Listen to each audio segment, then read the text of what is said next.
Dober večer, lepo pozdravljeni tudi v mojem imenu na nocojšnji okrogli mizi z naslovom Referendum nezaupnica vladi. Skupaj z mojima sogovornikoma, gospod Romano Tomc, podpredsednico Državnega zbora in tudi kandidatko na volitvah za Evropski parlament, ter gospodom doktorjem Lovrom Šturmom, nekdanjim ustavnim sodnikom, bomo spregovorili o aktualnih temah, o neodgovorni politiki, ki jo udejanja vlada Alenke Bratušek. Seveda bomo spregovorili tudi o prihajajočem referendumu o arhivih, spregovorili bomo o pravni in s tem pravični državi, ali jo sploh še imamo in tako naprej. Najprej pa bi dala besedo podpredsednici Državnega zbora, gospe Romani Tomc, ki bo spregovorila o tem, v kakšni situaciji se pravzaprav v tem trenutku nahajamo, predvsem iz finančnega in gospodarskega vidika. Izvolite, gospa Tomčeva. Hvala lepa, Eva. Lep pozdrav vsem skupaj. Jaz imam občutek, da kar naprej eno in iste stvari govorim, ampak žal se od mojega zadnjega nastopa v tej dvorani stvari niso čist nič izboljšale, kvečem so se še poslabšale. In skušala vam bom predstaviti, jaz upam, da tudi kakšen aktualen podatek oziroma utrinek o tem, kaj se je pa od takrat do danes vendarle zgodilo, nekaj statistike nove je prišlo.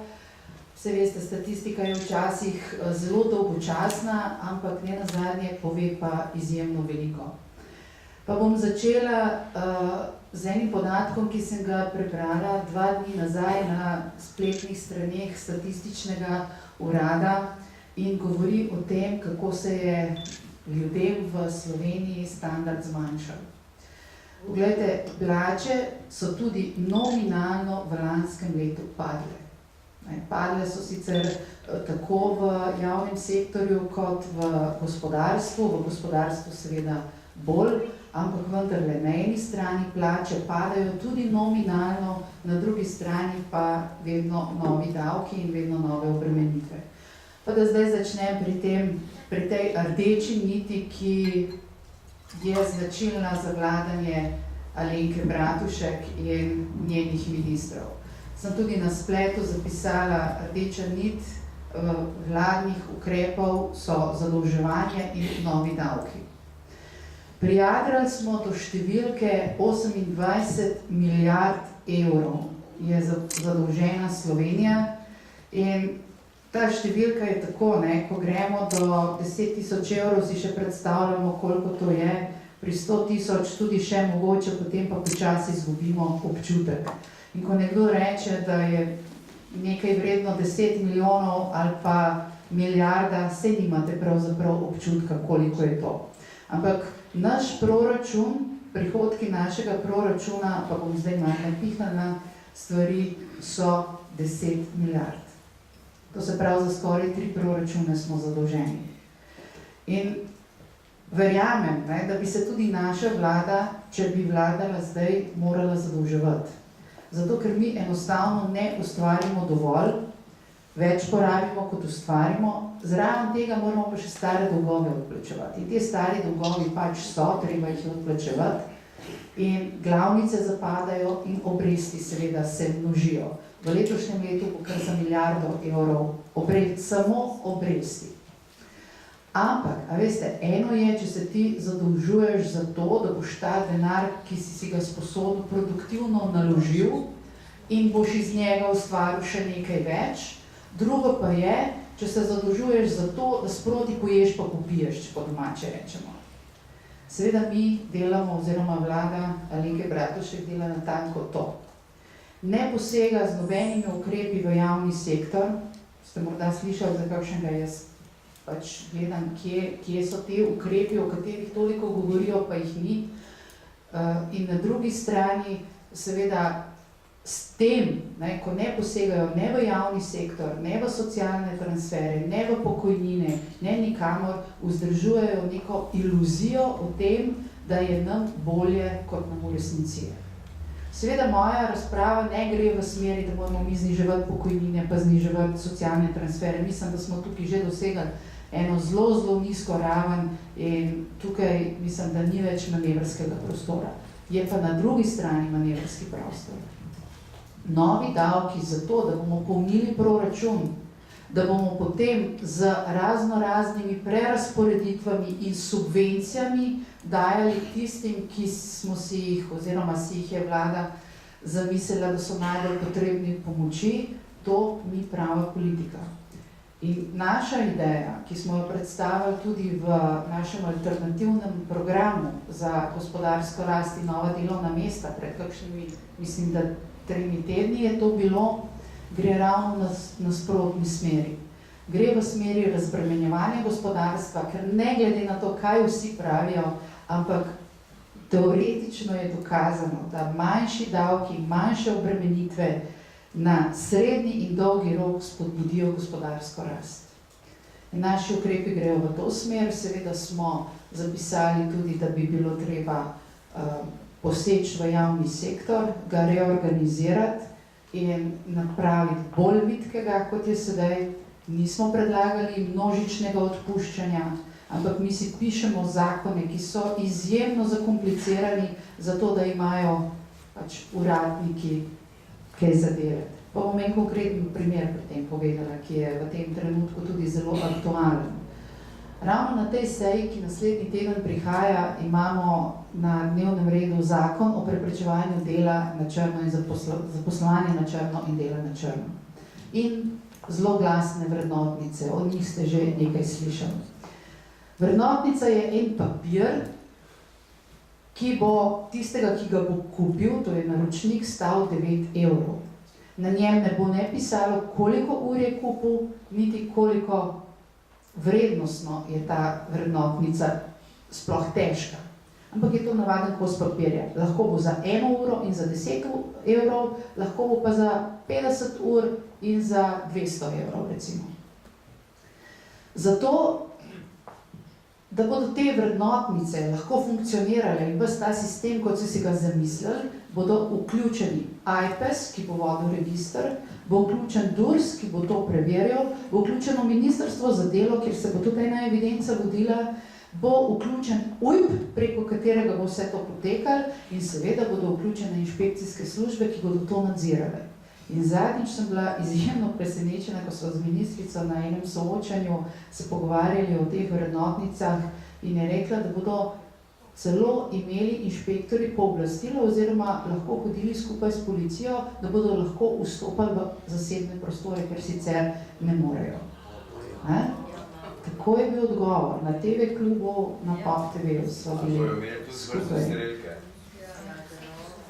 Glede, izplen od teh vrednotnic je na letnem nivoju za zdravstveno in za pokojninsko blagajno 350 tisoč evrov. Ne pol milijona, 350 tisoč evrov. Zato, da bo sistem sploh zaživel, bomo dali pa 250 tisoč evrov. Ob tem, pa preberemo lahko v poročilu davčne uprave za lansko leto, tam so zelo zanimivi podatki noter, da imamo $1,470 milijonov, milijardo pa pol recimo, da se ne bom preveč zapletla, nepobranih dajatev.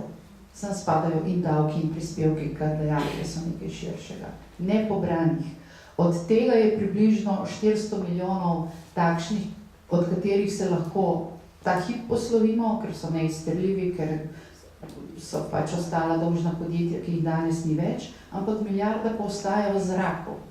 In namesto, da bi se malo bolj potrudili in izterjali 10% od te milijarde, bomo preganjali s policijo hišne pomočnice. In zato seveda bo en nov zaposlen na AJPES-u, en nov zaposlen na DURS-u in tako naprej. In tako si seveda delamo bogato javno upravo. In to je tisto, kar smo mi mislili s tem, da je treba javno upravo reorganizirati. Treba je sprejemati bolj preproste predpise, da bomo imeli s tem manj dela, pa bodo ti uradniki lahko mogoče kaj drugega delali. Naslednja zadeva, ki je ena izmed naših idej, pa ne samo idej, to zagovarjamo že ves čas, da se je treba državi umakniti iz podjetij. da je treba podjetja prodati, da je treba zagotoviti, da v ta podjetja pridejo lastniki, ki se obnašajo, pa mi zdaj ni več nerodno reči, včasih mi je bilo malo bolj, kot smo čudno gledali, ampak kapitalistično. Ampak, da veste, kapitalistično obnašanje ne pomeni izkoriščevalsko obnašanje. To pomeni, da lastnik gleda na to, da bo posloval čim bolj ekonomično, čim bolj racionalno, da bo na koncu dosegel čim večji dobiček. In seveda bo moral ob tem, jasno, to se pa ve, tiste delavce, ki ima zaposlene, primerno in redno plačevati. Zato imamo ustrezne službe, ki naj to preverjajo. In če bomo dobili take lastnike, potem se lahko nadejamo ne samo, da bodo podjetja poslovala bolj uspešno, ampak se lahko nadejamo tudi prekinitve teh povezav, ki smo jim kar naprej in ves čas priča. In ko ne vemo pravzaprav, zakaj ta naša podjetja pa tako velika so, pa tako monopol imajo na našem trgu, pa zakaj oni ne ustvarjajo večjih dobičkov. Ne? Zaradi tega, ker najbrž obstajajo številne žile, po katerih preko raznih lobističnih povezav odteka denar, za katerega ne vemo pravzaprav nekomu, nekam. Pa bi morali vedeti. Ampak tega ne izvemo. In ne izvemo recimo tudi v bankah, ki smo jih sanirali, ki ste jih sanirali z vašim denarjem. Spomnite se tistega 13. decembra lanskega leta, ko so nas že nekaj časa, pa še mesec naprej pripravljali, da bančna luknja ne bo težka samo 1 milijardo, ampak da bo malo več. Ne? In potem smo doživeli epohalno odkritje, ne, in nastop predsednice vlade v državnem zboru, da je bančna luknja težka samo 5 milijard. In smo lahko veseli, ker ni 10. Lepo vas prosim. Ne? In takrat je bila dana tudi obljuba in zaveza, nič vredna, očitno tako kot marsikaj ostalega, da bo vlada naredila vse, da se v bankah razkrijajo vsi ti nečedni posli in slabi krediti, ki so povzročili stanje takšno, kot je takrat bilo. No, in kje smo danes pri teh bankah? Danes smo pri teh bankah v položaju, kjer je bilo veliko slabih kreditov prenešenih na družbo za upravljanje terjatev bank, slabih terjatev bank, vendar ne vsi. Vendar ne vsi. Zakaj ne vsi? In kdo o tem odloča? Vsi krivijo DUTB.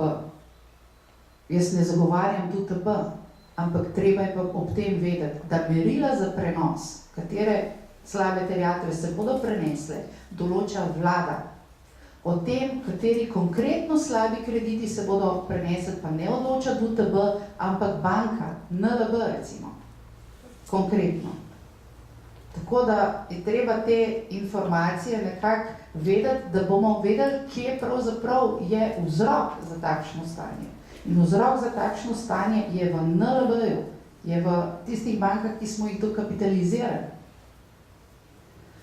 In potem se seveda zgodi, za povrh vsega, ne, da je situacija takšna, kot je, da razni zaslužni kadri, ne, dobijo odlično plačane službe na položajih, ki zahtevajo, po moji oceni, pa sem ekonomist, po moji oceni, enega bančnika z dolgoletnimi izkušnjami, izjemno takega eminentnega, veste, ki vse pozna, ki je že veliko dal skozi, ne, in pozna stvari, kako tečejo, pa bo lahko morda kaj naredil.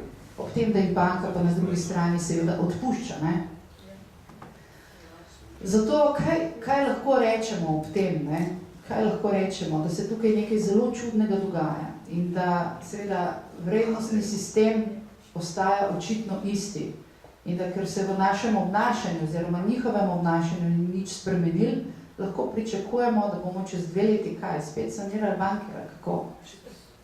Pač tako enostavno ne bo šlo več, nekaj se more tukaj zgoditi.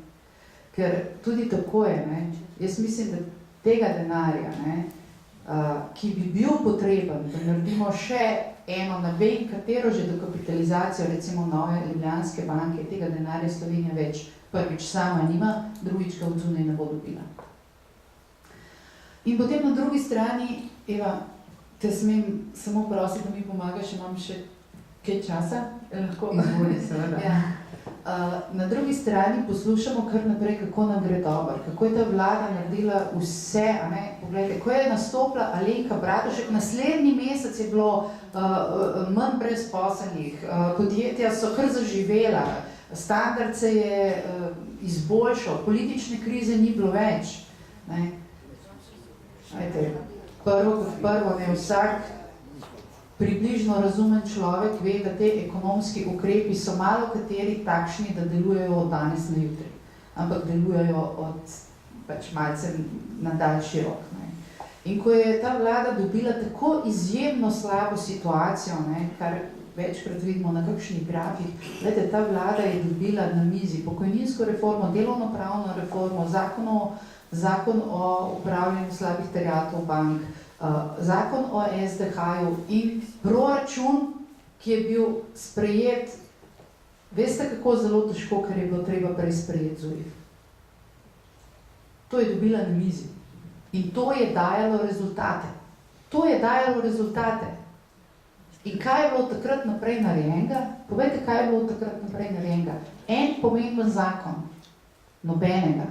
Zelo veliko je vlada stavila na insolvenčni zakon, da bo naredil neko revolucijo pri podjetjih, da se bodo očistili, da bodo šli v stečaj tisti, ki morajo iti v stečaj, da se bodo ostali pač reorganizirali in da bodo lahko na novo zaživeli, prestrukturirali.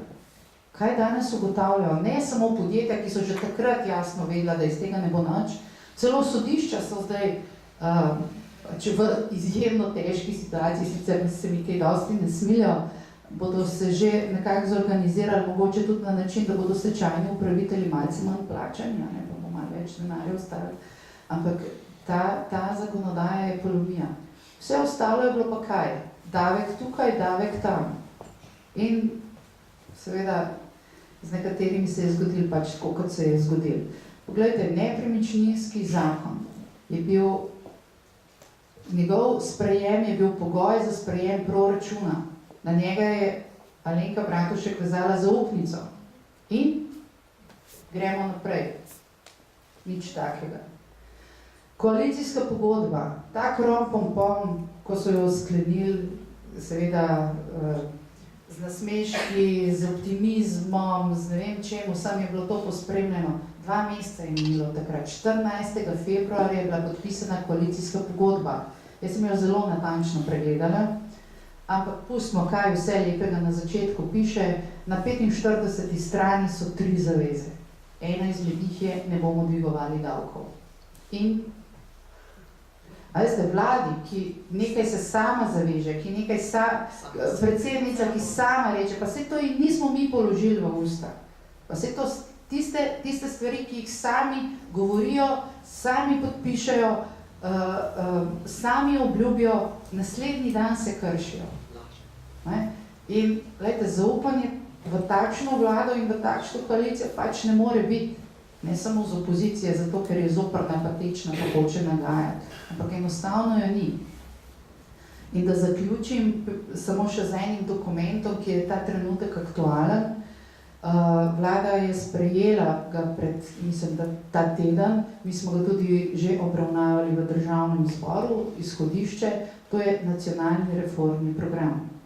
Nacionalni reformni program je pomemben dokument, ki ga mora seveda vlada oziroma država sprejeti zaradi same sebe, zato da pove, kaj bo v naslednjem letu ali 2 reformnega naredila, in pomemben je tudi zato, ker ga mora poslati v Bruselj. To je obveza države in seveda Bruselj ga potem tudi oceni in da priporočila. No in ta dokument naj bi spremljal še en drug dokument, ki se mu pa reče program stabilnosti. V tem programu stabilnosti je pa ta reformni program malo bolj razdelan in so navedeni čisto konkretni ukrepi in zakoni, ki jih bomo sprejeli. In vi iz tega programa stabilnosti lahko zelo dobro vidite, kaj v tistem letu se bo dogajalo. Temu je tudi namenjeno, da je neka stabilnost. No, in ta nacionalni reformni program je spet en spisek želja, zelo podobno kot koalicijska pogodba. Pa ne bom šla zdaj na zadnjo stran, ampak na eno izmed prvih strani, kjer sta zapisana dva osnovna cilja. In prvi osnovni cilj, ki ga želi doseči vlada, je, da do leta 2017, do leta 2017, s tem, da je to reformni program za leto 2014 in 2015. Ne vem, kaj ima letnica 2017 tukaj noter zadelati, ampak dobro, do leta 2017 naj bi dosegali primanjkljaj, takšen, kot smo ga obljubili Bruslju, 3% primanjkljaj.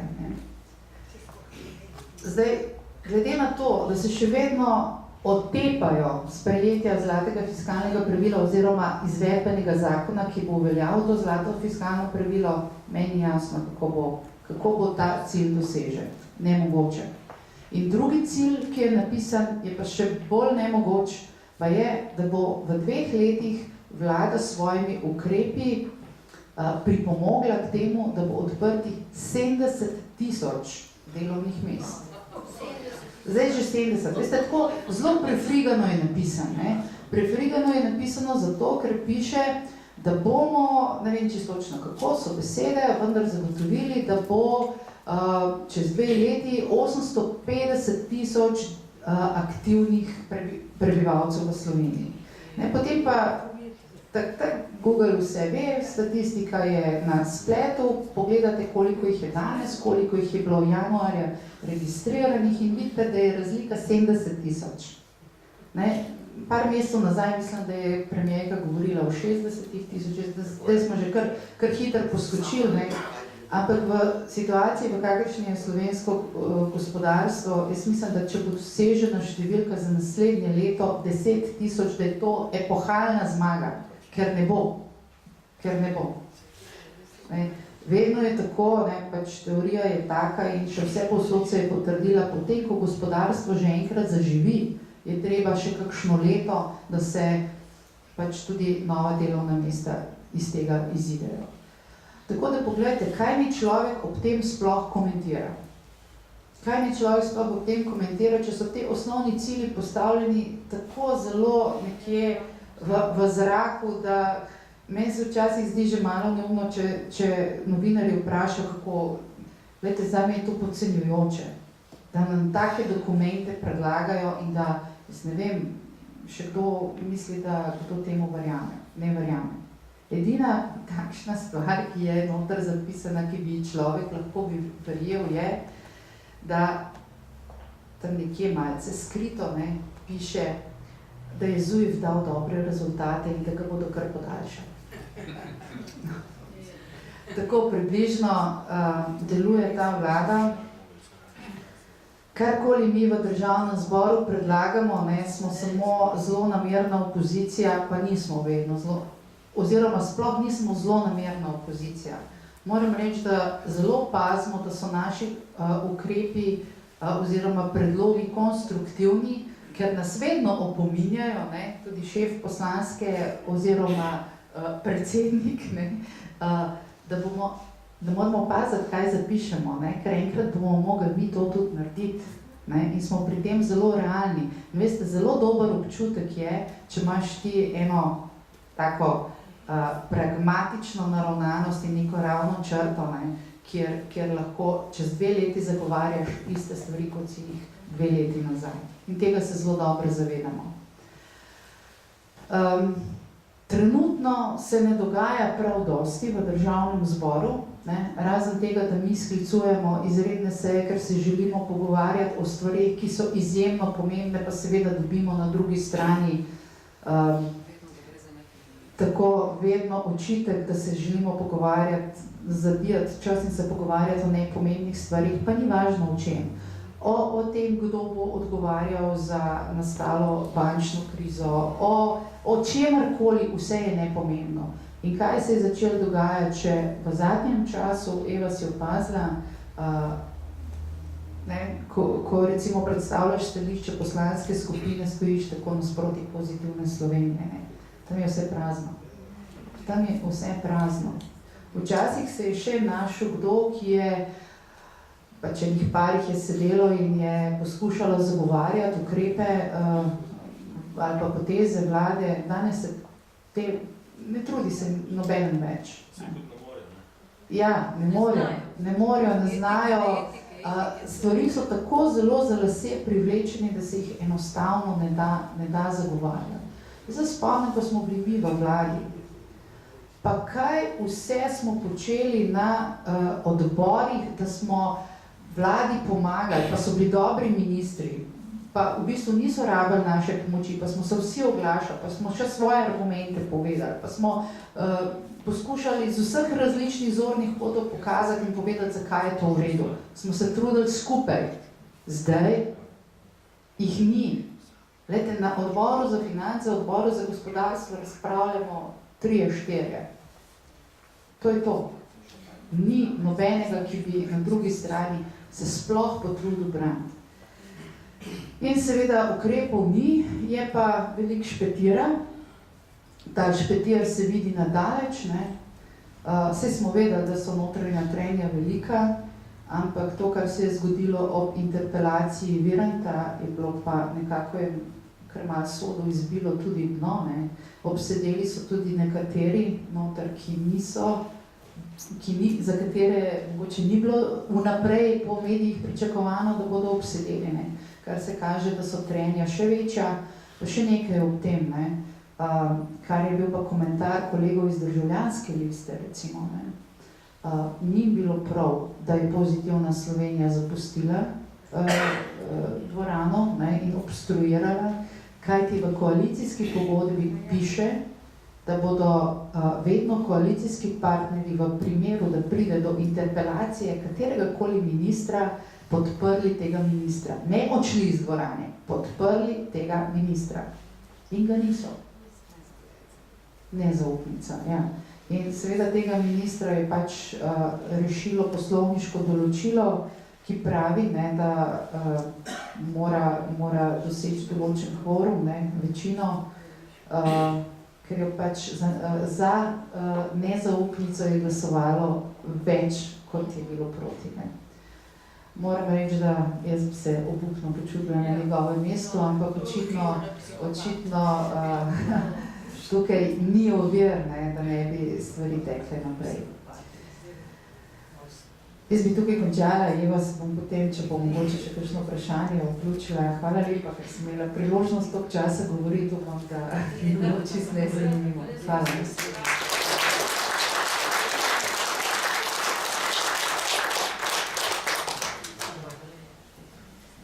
Hvala, Romana, za to odlično in izjemno izčrpno predstavitev oziroma razpravo o stanju v državi, o tem, v kakšni psihofizični kondiciji je trenutno naša država. Vidimo, da v slabši, kot bi smeli biti.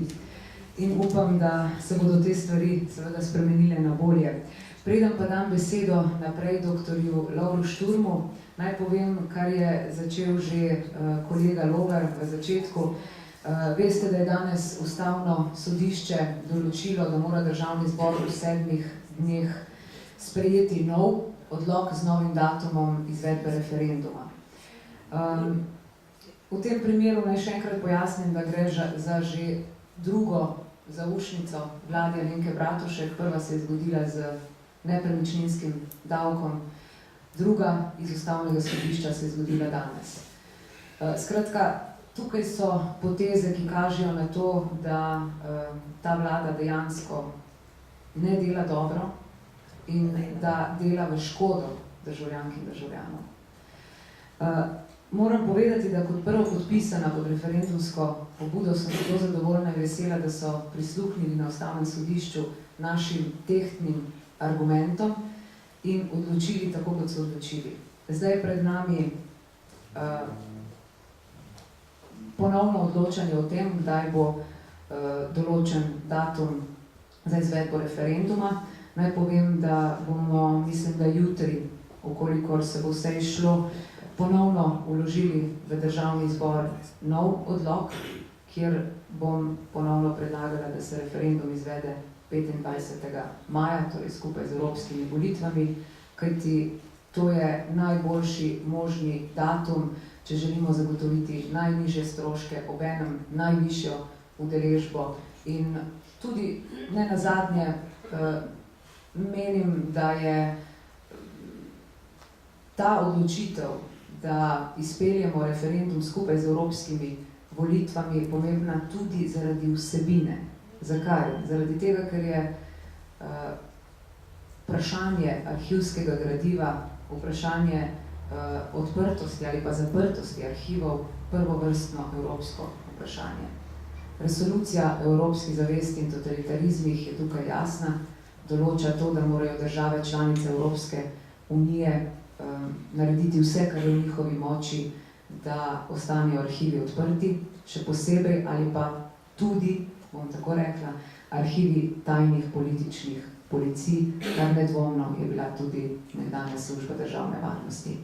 Torej, mi bomo se borili do konca, da izpeljemo 25. maja referendum, ker dejansko menim, glede na situacijo, v kakršni se je znašla država in kar je kolegica Tomčeva zelo dobro opisala, orisala, v kakšnem finančnem položaju smo, v kakšni gospodarski situaciji smo, kako to vpliva na različne sloje prebivalstva, ne nazadnje na mlade, ki odhajajo v tujino, zato da si lahko zagotovijo delovna mesta in ustvarjajo neko boljšo prihodnost, svetlejšo prihodnost. Skratka, menim, da glede na vse te poudarke ne moremo ravnati drugače kot tako, da Državni zbor, ukolikor se bojo ujeli datumi, ker roki so izjemno kratki, da dejansko potrdi, da bo referendum skupaj z evropskimi volitvami. Ukolikor poslanci koalicije tega ne bodo potrdili, potem bodo morali nositi odgovornost za stroške dodatne, ki jih bojo povzročili. In to je približno 2,2 milijona evrov večji stroški. Tako da tukaj menim, da koalicijski poslanci bodo morali razmisliti o tem, če ne prej, vsaj kasneje, ko jim bo, upam, da izstavljen račun na volitvah. Najverjetneje, kot kaže, sedaj vse se giblje v tej smeri, da bodo lahko celo predčasne. No, to bomo videli. 25. april je blizu, ko se bo zbrala Pozitivna Slovenija in odločila, koga si želi za vodjo, ampak o tem mogoče tudi kasneje. Sedaj pa mi dovolite, da dam besedo doktorju Lovru Šturmu, nekdanjemu ustavnemu sodniku, in verjamem, da nam bo znal iz svoje perspektive, iz svojega pogleda zelo dobro razjasniti, kako on vidi situacijo v državi v tem trenutku. Izvolite, doktor Šturm. Ja, hvala lepa za besedo in lep pozdrav vsem, ki smo se danes zbrali tukaj. Zdaj, osnovno vprašanje, na katerega je vendar treba tudi nekaj povedati, je to, ali zakon o arhivih arhive odpira ali zapira. Zlasti, ker se o tem nasprotujoča mnenja. Torej, moj odgovor na to vprašanje je povsem nedvoumen in enostaven. Ta zakon zapira delovanje z arhivi in praktično onemogoča hitro in učinkovito raziskovanje arhivskega gradiva. Lahko pa tudi pričakujemo, da bo prišlo prvi dan, koliko bo takšen zakon sprejet in uveljavljen, tudi do tega, da bi vzeli dovoljenje doslej neuspešnejšima raziskovalcema na področju arhivskega gradiva, to je gospodu Maljelju in Igorju Merzi, za nadaljnje delo v arhivi.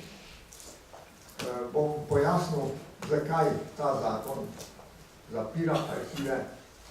Zato, ker je treba najprej narediti načrt raziskovanja.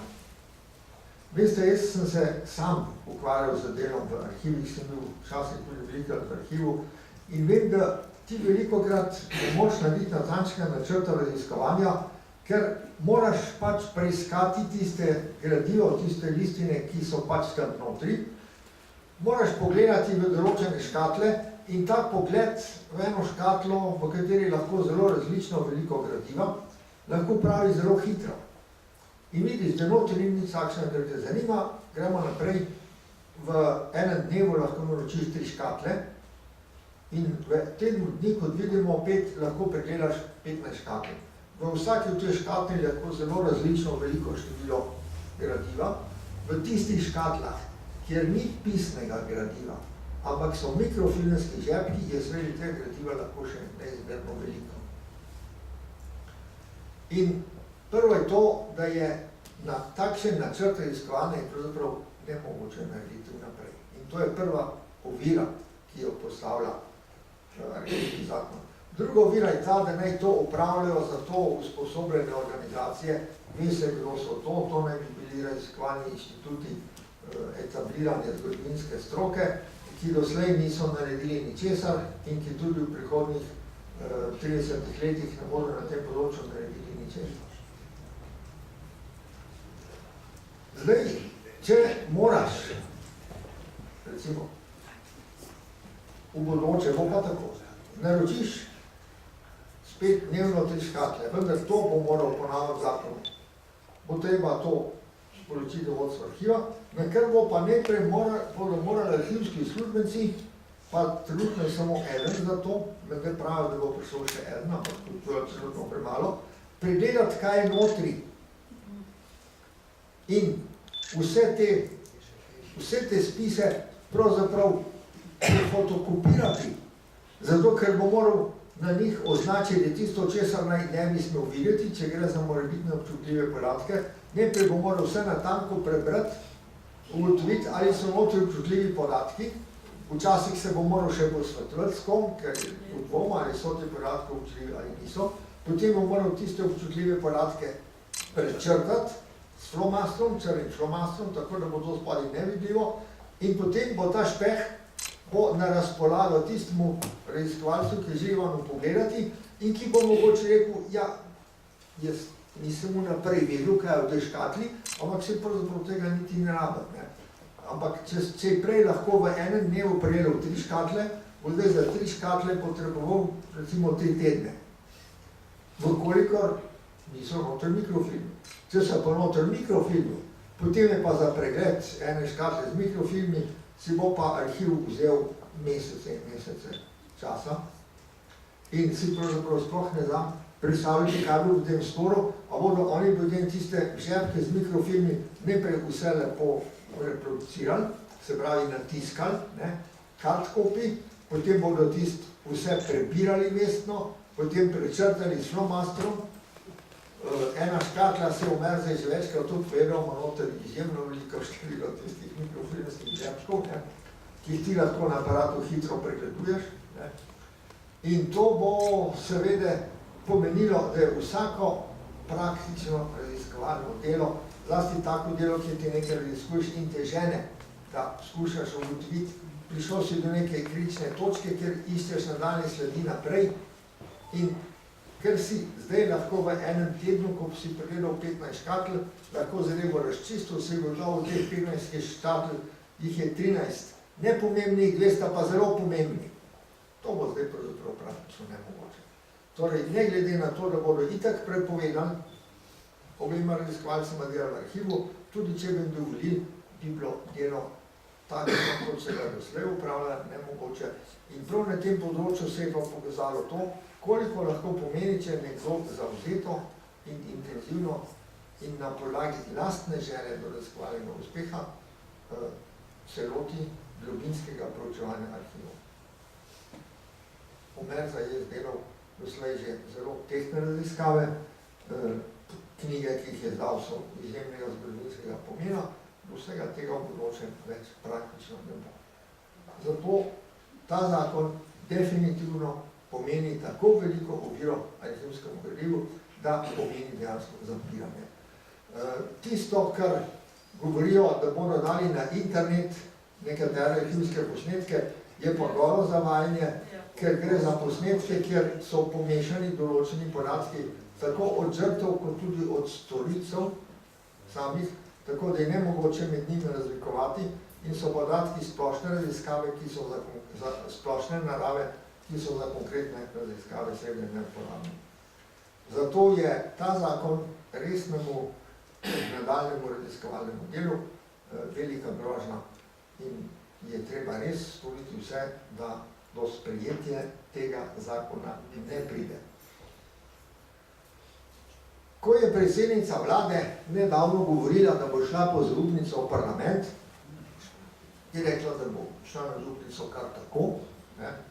Ampak zakaj ne bi vrgli rokavice in rekli, pa naj veže zaupnico ne osebno in zaupnico vladi na referendum o arhivih.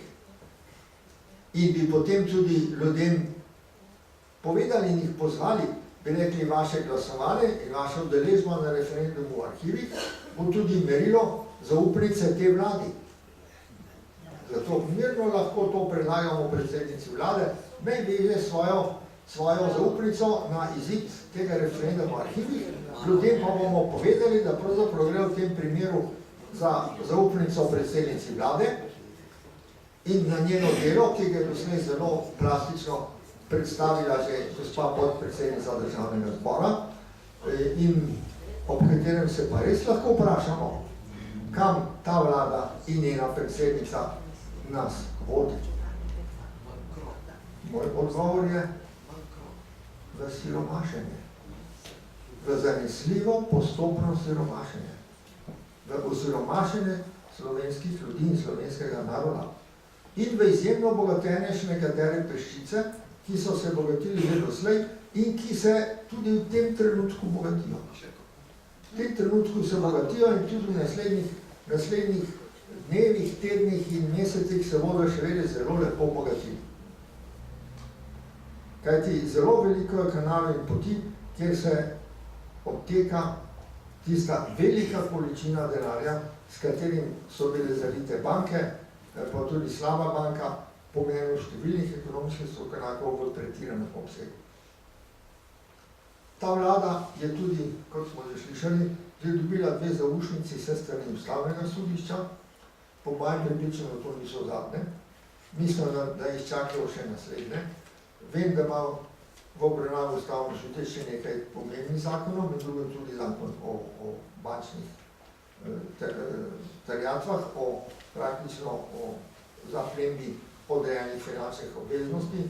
Dvomim, da bo ta poseg vlade prestal presojo ustavnega sodišča, tako da po mojem prepričanju se bodo takšni pozdravi in opozorila strani ustavnega sodišča vladi še pred poletjem gotovo nadaljevali. Še nekaj bi rad povedal k temu, ko sem dejal, zakaj, ko sem kar tako rekel, da vlada pere ljudi v osiromašenje, pa bom tudi razložil, zakaj, tako da bomo vsi razumeli.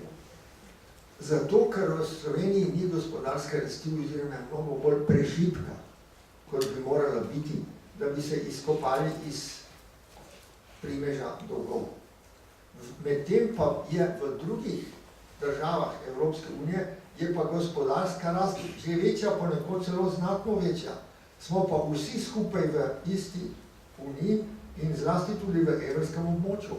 In če smo v evrskem območju z državami, kjer je gospodarska rast medtem raste, to pomeni, da se bodo seveda, veste, tudi dražili proizvodi in storitve, kajti v vseh teh državah bodo šle plače gor. Tam bodo šle gor tudi seveda pokojnine, ki se bodo valorizirale, naše pa nasprotno že zdaj realno padajo, ker so bile dodatno davčno obremenjene. In mi bomo nenadoma v tem območju, ki posluje z evrom, nenadoma občutili, da naši evrski prihranki vedno bolj zgubljajo na vrednosti. Obenem bo pa nenadoma začelo vse postajati dražje. Zdržila se bo hrana, ker jo večinoma uvažamo, zdržile se bodo storitve in tudi posamezni proizvodi.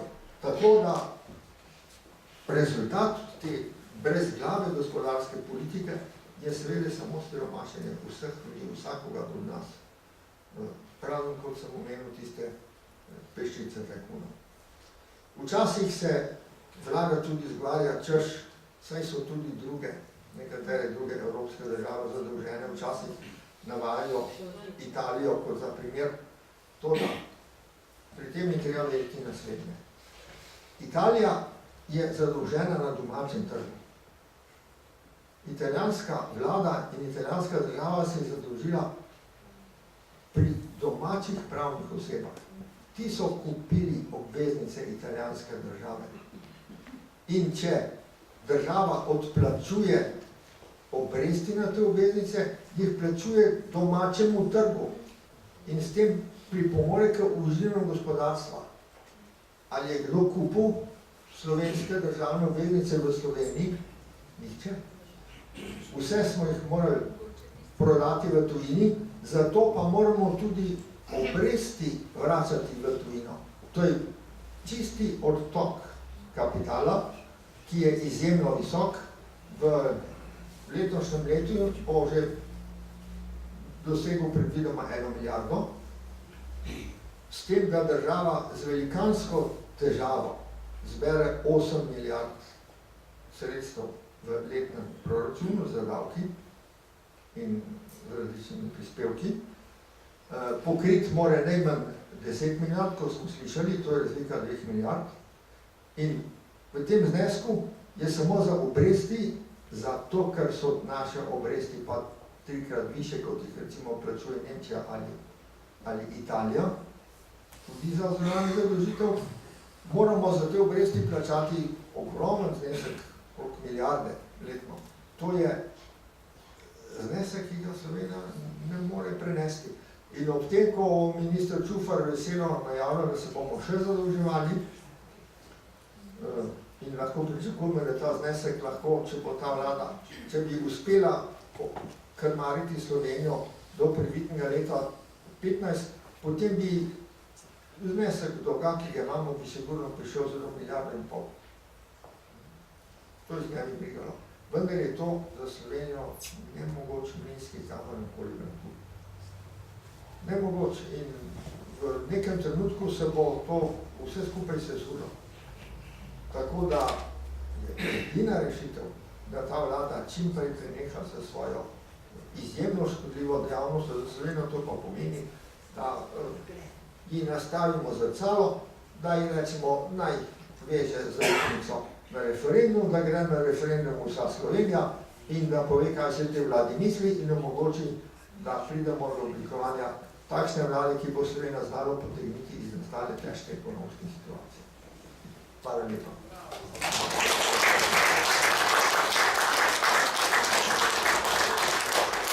Najlepša hvala, dr. Šturm, za vaš pogled na stanje v državi.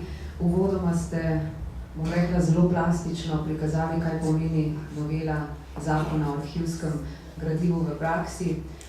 Tukaj bi sama dodala naslednje. V Slovenski demokratski stranki smo nasprotovali noveli zakona o arhivskem gradivu zaradi 2 vsebinskih določb znotraj novele zakona. Prva je ta, da novela zakona o arhivskem gradivu izenačuje storilce in žrtve. Leta 2006, ko je bil zakon uveljavljen takrat pod Janševo vlado, je jasno zarisal to izjemno pomembno, predvsem na simbolnem nivoju, ločnico med žrtvami in storilci kaznivih dejanj. Danes ta zakon izenačuje žrtve in storilce. In to je za nas nedopustno in sramotno.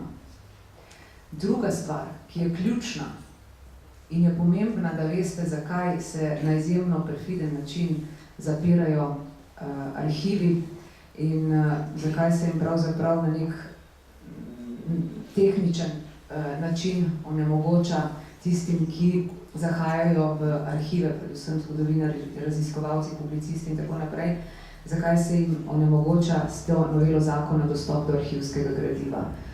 Dr. Šturm je že omenil problem anonimizacije. In tukaj naj tudi jaz plastično povzamem besede oziroma prikažem besede, ki jih je večkrat že povedal drugo podpisani pod referendumsko pobudo gospod Igor Omerza, publicist. On je povedal, naredil en tak kratek izračun in pojasnil, da vkolikor stopi ta novela zakona v veljavo, potem bi za to, da anonimiziramo celotno arhivsko gradivo, ki je še ostalo, potrebovali približno 120 let. 120 let potrebujemo za anonimizacijo arhivskega gradiva. Imamo natančno 2 arhivarja, ki se s tem ukvarjata v državi. Tukaj gre za izjemno garaško in težaško delo, ki predstavlja izjemen napor in seveda ga ni človeka na tej zemlji, ki bi zmogel v doglednem času pregledati recimo spis pod številko 2534, mislim, da je nekaj o tem govoril že dr. Šturm. Tako, gre za spis, ki ima približno 65.000 strani in če ga ti želiš počrniti, anonimizirati tako, kot predvideva novela zakona, in ta spis dejansko obstaja in je tudi pomemben za raziskovalce, potem to pomeni, da ga ni arhivarja, pa tudi če bi jih 10 zapustili, ki bi v doglednem času lahko pregledali ta material, počrnili in potem dali tistemu, ki želi pregledati do dokumentacijo v roke. Skratka, tukaj gre za perfidno, res perfidno zapiranje arhivskega gradiva in za onemogočanje dostopa do njega. Mi smo pred, mislim, da 3 tedni ali pa 4 v Državnem zboru na Komisiji za peticije ter za človekove pravice in enake možnosti obravnavali na mojo pobudo tudi sejo o tem, koliko arhivskega gradiva je bilo dejansko uničenega. In strokovnjaki, ki smo jih povabili na to sejo, in po moji skromni presoji lahko rečem, da je šlo za res ena izmed največjih poznavalcev te stroke, so povedali, da je dejansko bilo uničenega, kar se tiče udbovskega gradiva, približno 80%. In seveda, zdaj je potrebno storiti vse, da tistih 20% ohranimo, predvsem pa da zagotovimo, da imajo lahko tisti, ki želijo pogledati v to arhivsko gradivo, tudi dejansko odprt dostop do tega arhivskega gradiva. In seveda ni naključje, da se je ta novela vložila v Državni zbor ravno takrat, ko sta že omenjena gospod Omerza in gospod Leljak začela odkrivati, bom rekla, kar mučne zgodbe za tiste, ki še danes krojijo politično usodo te države. In zaradi njih imamo tudi danes takšno stanje, o katerem je prej kolegica Tomčeva govorila, pa tudi kasneje dr. Šturm. Skratka, to so stvari, ki so med seboj izjemno povezane. In zato je potrebno, da mi že končno naredimo nek prelom v glavah in dejansko, da se stvari premaknejo na bolje. Poglejte, vse države, ki so, oziroma večina držav, ki so razčistile s preteklostjo, imajo danes stabilno gospodarstvo in tudi vse možnosti za svetlo prihodnost. Dokler ta država ne bo storila tega preloma, in pač ni pomoči. In ni pomoči. Skratka, mi se danes poleg finančne in gospodarske krize nahajamo tudi v veliki krizi vrednot. In ta kriza vrednot je vezana na vprašanja, če hočete, tudi arhivskega gradiva, predvsem pa na vprašanja osnovnih civilizacijskih norm. Zakaj to govorim? Predvsem zaradi tega, ker ko smo ponovno na Komisiji za peticije ter za človekove pravice in enake možnosti obravnavali dejanja, ki jih je storila nekdanja tajna politična policija oziroma služba državne varnosti, ko je še v poznih 80-ih letih morila tako domače kot tuje državljane, sem med sklepe kot predsednica komisije dala 2, po mojem mnenju, čisto tista osnovna obče človeška sklepa, katera bi moral potrditi vsak človek na tem planetu. Pa se to ni zgodilo. Šlo je samo za to, da se obsodi zločinsko ravnanje službe državne varnosti, Mimo grede Ustavno sodišče oziroma Vrhovno sodišče je bilo tisto, ki je v svoji odločbi povedalo iz leta 2002, da je služba državne varnosti oziroma nekdanja UDBA bila zločinska organizacija. Koalicijski poslanci niso bili sposobni potrditi tega sklepa. Tako kot niso bili sposobni potrditi sklepa, da država in vse institucije, ki lahko naredijo vse, da se najdejo posmrtni ostanki žrtev, da jih lahko svojci dostojno pokopljajo. In dokler o teh vprašanjih nimamo skupnega odgovora, ki je samo eden, in to je, da je potrebno obsoditi zločin, potem imamo dejansko v naši družbi velik problem. Ampak ni samo ta problem. Dr. Lovro Šturm bi znal verjetno več povedati o tem, ampak v Slovenski demokratski stranki kot poslanska skupina opozarjamo vedno znova, sklicali smo ne vem koliko sej na to temo, glede neučinkovitega pravosodja. Tudi to je povezano med seboj. Mi smo večkrat opozorili, da je pravosodje neučinkovito, da predvsem recimo v stečajnih postopkih dolgotrajno in drugih postopkih tudi. Opozorili smo na prepletenost politike in pravosodja. Opozarjali smo večkrat na to, da so na ključnih funkcijah, kot je funkcija generalnega državnega tožilca in pa predsednika Vrhovnega sodišča, politično nastavljeni ljudje. Seveda ima to potem določene konsekvence tudi v nekaterih primerih. Da ne omenim ravno primera recimo Patrija, ki ga imamo sedaj na sodišču oziroma že toliko časa. Pred nekaj časa je Evropska ljudska stranka, se boste spomnili, s podporo vseh njenih članic sprejela resolucijo, kjer izraža zelo veliko skrb do tega, kar se dogaja pri nas v Sloveniji. In med drugim je resolucija povedala tudi to, da potrebujemo nepristransko in neodvisno sodstvo in pozvala je tudi države članice Evropske unije, ki tega še niso storile, da izvedejo lustracijske zakone. Leta 1991, ko smo imeli za to, po mojem mnenju, mogoče najboljšo priložnost, ali pa tja do leta 1993, da bi lustracijo dejansko izpeljali, zakaj nismo, ne bi zdaj tukaj razpravljala, ampak tega pač nismo storili. In ker tega nismo storili, se nam zdaj to vrača kot bumerang nazaj. Zaradi tega imamo danes tudi probleme na vseh nivojih, ne samo v pravosodju ali pa kje drugje. Ampak imamo predvsem tudi velike probleme z odgovornostjo, z vprašanjem odgovornosti. Ljudje, pa ne glede na to, na katerih pozicijah teh višjih v državi so, ne sprejemajo odgovornosti za svoje odločitve ali pa za napake, ki jih naredijo.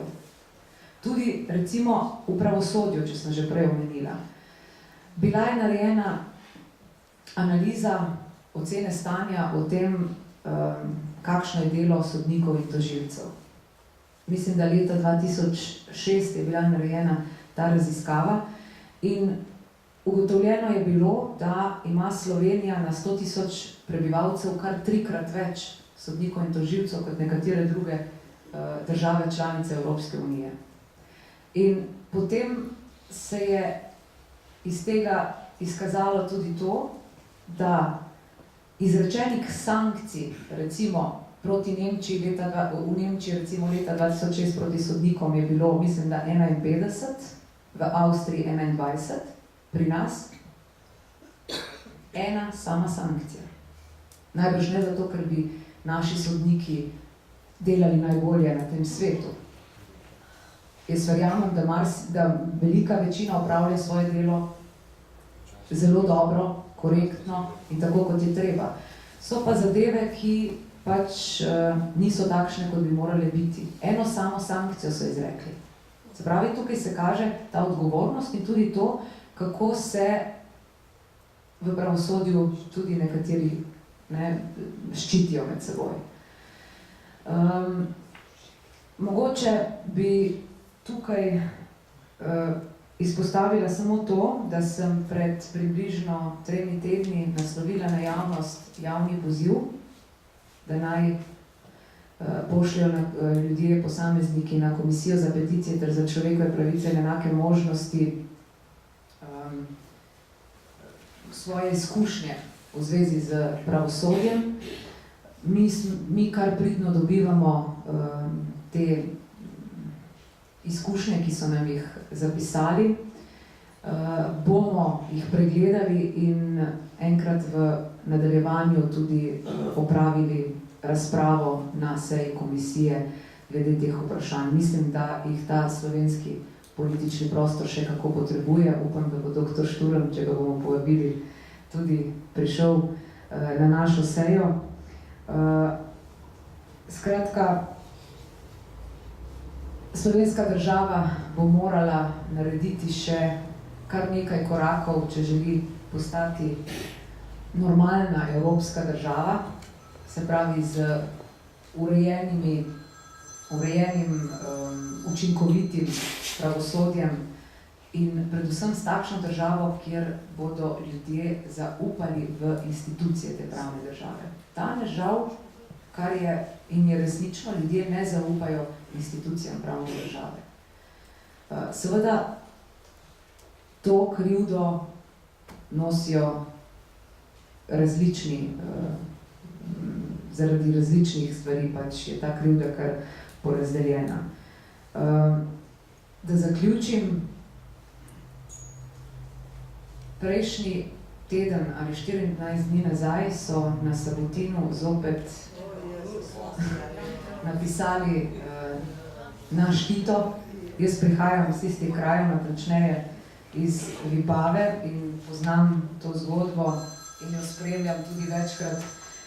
So se posamezniki obračali name, kaj bomo naredili za to, da se ta napis ne bi več pojavljal in tako naprej. Skratka, nedvomno je to velik problem, ker gre za nehumano stvar, zaradi tega, ker se s tem posega v dostojanstvo vseh tistih, ki so bili žrtve totalitarnega režima. In ta režim je najbolj v vsem svojem bistvu posebljal prav Tito. In dokler bomo v tej družbi dovoljevali takšne stvari, jaz namreč takega primera nikjer ne poznam, da bi se to dogajalo, da bi kje imeli napisano, ne vem, naš Hitler, naš Stalin, naš Mussolini in tako naprej. Skratka, dokler bomo v tej državi tolerirali takšna ravnanja, ki so v neskladju s človekovo integriteto, ki grobo kršijo človekove pravice in dostojanstvo žrtev, ki so bile žrtve komunističnega režima, bomo ujetniki preteklosti in bomo daleč od sprave, ki jo slovenski narod nujno potrebuje in o kateri je včeraj govoril tudi gospod Musomeli. Za konec lahko povem samo še to, bi zaključila s tem stavkom, ki ga je izrekel nekdanji nemški predsednik Wolf ob odprtju nove razstave o zloglasnem Stasiju, se pravi o nemški tajni politični policiji, ki je bila popolnoma nekaj takega kot pri nas služba državne varnosti oziroma UDBA. Skratka, dejal je takole: odkrito spoprijemanje s preteklostjo je med največjimi dosežki naše politične kulture. Hvala.